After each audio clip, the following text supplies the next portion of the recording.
nom du mouvement Le Peuple. Donc comme chaque année, on a l'habitude de se réunir quelque part dans la commune de Ndiéyène Sirakh, choisir un village, surtout en période d'approche d'hivernage, pour discuter des problèmes qui gangrènent la commune de Ndiéyène Sirakh, comme on a l'habitude de le faire.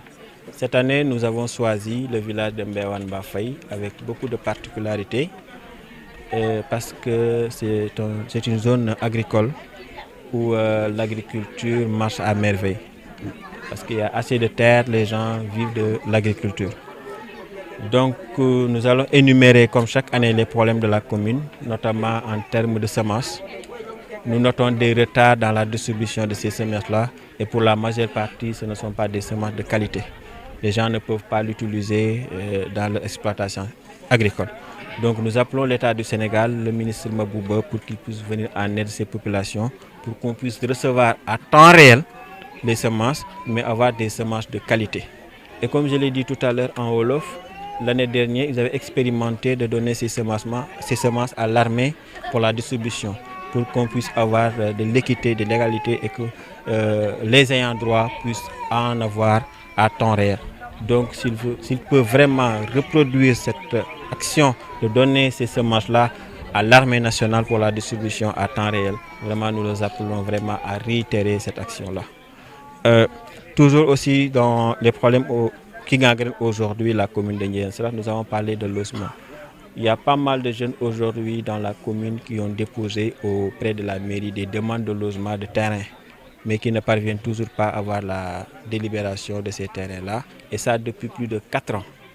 Et ces jeunes-là aujourd'hui veulent avoir des terrains pour pouvoir construire leur maison et faire grandir notre commune. Je pense qu'aujourd'hui l'État doit intervenir. Si vraiment le maire et son équipe ne peuvent pas vraiment venir en aide de ces populations-là, des jeunes aujourd'hui ambitieux qui veulent vraiment construire leur localité et qui peinent à avoir des terrains, c'est un problème majeur que nous dénonçons et nous appelons le maire.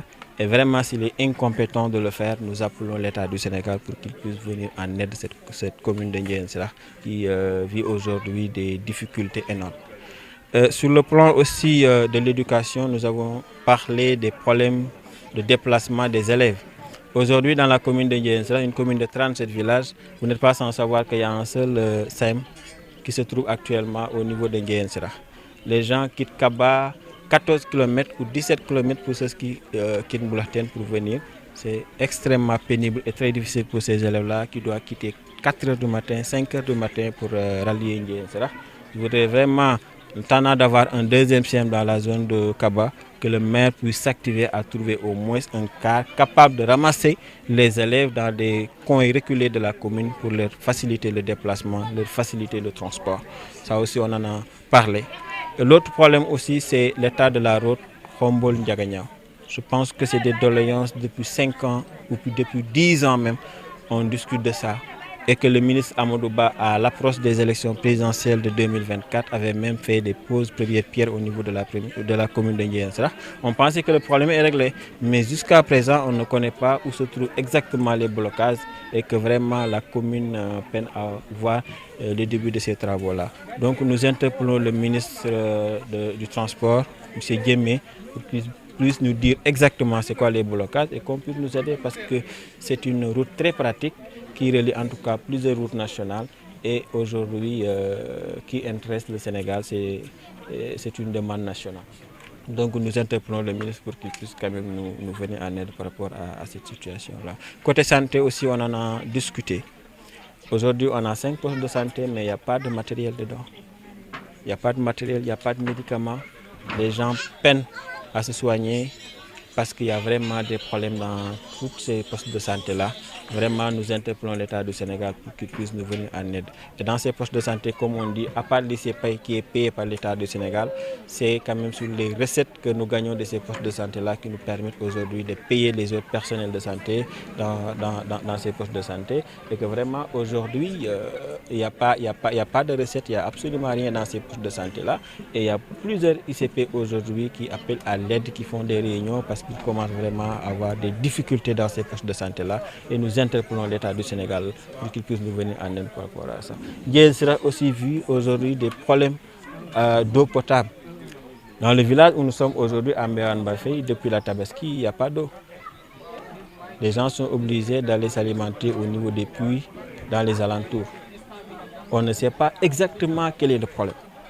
Il y a des forages qui sont là, mais on peine à avoir de l'eau potable. Pourquoi? C'est quoi le problème? Où se trouve l'argent que nous payons? Nous payons nos factures à temps, mais où se trouve cet argent-là? Nous interpellons le maire pour qu'il puisse nous dire quel est exactement le problème. Ndiéyène Sirakh aujourd'hui, c'est une commune sans maire, commune extrêmement morte, il n'y a absolument rien. Je pense même à l'idée de nous envoyer une délégation spéciale pour sauver la commune. Je ne pense pas qu'il ne veut pas, mais à mon avis, c'est qu'il ne peut pas. À un moment donné, il a montré ses limites, ses faiblesses. Et quand on ne peut pas, il faut avoir l'honnêteté de dire je ne peux pas et de partir et aider les gens.